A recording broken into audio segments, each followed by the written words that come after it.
madrugada. Pra orar por você eu vou nas retas e nas curvas dessa estrada. Eu faço qualquer pausa pra interceder por você,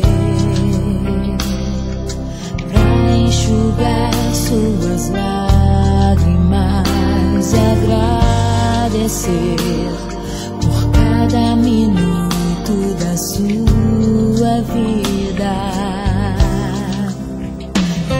pelo dia em que você me escolheu,